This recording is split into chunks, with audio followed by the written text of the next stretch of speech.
Salut la skatosphère, j'espère que tout roule pour vous. Aujourd'hui on se retrouve pour une nouvelle vidéo test matériel et on va essayer ensemble les planches de la marque Imagine Skateboard. Pour ceux qui ne connaissent peut-être pas cette marque, il s'agit d'une marque espagnole qui a été lancée en 2007 à Saragossa et qui est aujourd'hui quand même bien développée puisqu'on peut retrouver de leurs planches un peu partout en Europe. Moi j'ai sorti du skate shop le modèle Venus qui vient de la collection New Age qui est sorti en septembre 2021 et qui a été illustré par Julian Lorenzo, donc un skater et artiste espagnol qui fait les graphiques pour Imagine Skateboard. Un design assez sympa, vous voyez, on a la naissance de Vénus qui a été repensée et personnalisée, donc avec un corps plein de tatouages. Il y en a d'autres, hein. Dans cette collection, vous pouvez aussi retrouver la Joconde avec quelque chose dans la bouche et d'autres petits modèles de tableaux que je vous invite à aller découvrir sur la page Imagine Skateboard ou peut-être sur le skate shop de la skatosphère. Actuellement, il y a encore 2-3 modèles disponibles sur le shop, dont le modèle Tiger Ball, et vous aurez donc les nouveautés dans les prochaines semaines. Imagine Skateboard, ils ont une très bonne team de skateurs, ils font des tours assez régulièrement, donc vous trouverez pas mal de vidéos sur YouTube pour ceux que ça intéresse. Je dirais qu'ils sont tous espagnols dans la team, j'en connais qu'un seul personnellement, les autres seulement de vue, mais déjà de l'extérieur, j'ai l'impression qu'il y a une super ambiance dans la team, ça fait plaisir à voir et en plus, ils sont très chauds en skate. Si vous êtes abonné à la chaîne, vous savez que ma planche, je l'ai bien usée dans les dernières sessions street, du coup, une nouvelle planche, ça va vraiment pas faire de mal. Je vais vous passer la pose du grip en accéléré. Je vais monter le grip J-Sub sur la planche Imagine Skateboard. Et ça va être une pose de grip assez spéciale, mais j'ai envie d'essayer en vidéo, donc je vais la filmer juste après. Et si vous aimez le résultat, je vous invite à aller voir la vidéo qui normalement sera déjà sortie. Voilà donc le résultat du grip que j'ai posé sur la planche Imagine Skateboard, donc un grip J-Sub que j'ai déchiré. Il ne me reste plus qu'à assembler les trucs et après ça on pourra partir en session.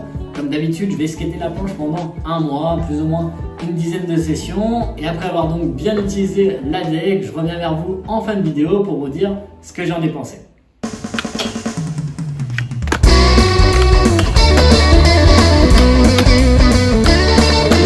Première session avec la Imagine Skateboard, vraiment bien content, hein. Le shape est cool, elle est assez large. C'est des planches qui ont un prix vraiment économique et pour autant la qualité est vraiment au rendez-vous, donc ça c'est cool. On continuera de la skater en street pour voir jusqu'à où elle supporte, mais pour le moment, première session, nickel.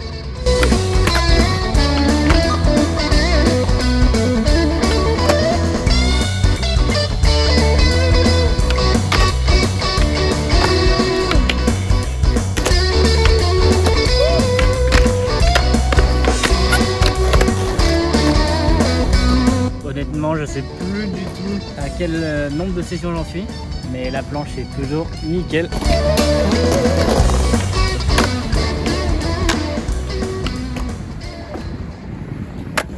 C'est la fin du test de la planche Imagine Skateboard. Je suis super content. En vrai, j'ai dû faire, je sais pas, entre 15 et 20 sessions. Rappelez-vous, il y a quand même eu le un jour un spot, là où je suis parti sur un spot de street différent chaque jour, donc pendant 7 jours. Mais il n'y a pas que ça, il y a eu aussi des sessions en skatepark. En vrai, je l'aurais bien charbonné et très content parce qu'elle reste en super état. J'ai pas eu beaucoup de chico. Le street, vous le savez, parfois ça pardonne pas. Et ben là, vraiment, super content du résultat. Rapport qualité-prix, en vrai, je pense que sur le skate shop, des planches que j'ai là en ce moment, les Imagine Skateboard, c'est celles qui ont le meilleur rapport qualité-prix. Elles sont à 44 € si je vous dis pas de bêtises. Aujourd'hui, c'est un prix plus que correct. Le marché du skateboard, ça a un petit peu explosé ces derniers temps. Et là, on est sur des planches milieu de gamme qui sont très généralement sur les 50 €. Je me rappelle à un temps où j'achetais mes planches entre 35 et 40 €. C'est bien révolu cette époque. Maintenant, je vous dis, on est plus sur du 45-50 pour les premiers prix. Donc évidemment, en fonction du marché, mais également tout ce qui s'est passé ces derniers temps avec la pandémie, vous le savez très bien. Donc super point positif pour Imagine Skateboard. Je suis grave content. Est-ce que j'en reskaterai? Très certainement. Les designs sont super stylés. Donc ouais, je pense que je m'en referai une bientôt. Pas maintenant, vous avez vu, la prochaine c'est une Skate Mafia qui va avoir sa review également sur la chaîne. Mais ouais, à l'occasion j'en reskaterai une et d'ailleurs je vais en recommander sur le skate shop. Je suis bien content de la marque, donc je veux en mettre un peu plus. Et d'ailleurs, n'hésitez pas à suivre le Instagram de la skatosphère, c'est là où je poste presque toutes les nouveautés. Dès qu'il y a du stock qui arrive, bam, une petite story. Et comme ça, vous êtes avertis un petit peu des nouveautés, ce qui arrive sur le shop. J'espère que cette vidéo vous en aura appris un peu plus sur la marque Imagine Skateboard. Ma planche, elle est encore potable, hein. En vrai je pourrais la skater encore, mais Je pars en week-end à Bordeaux demain, donc il faut absolument que je monte ma nouvelle deck. Celle-ci, ça sera la planche de secours. Sur ce les amis, on se retrouve très bientôt sur la chaîne pour une nouvelle vidéo. Et d'ici là, je souhaite à toutes et à tous une très bonne session.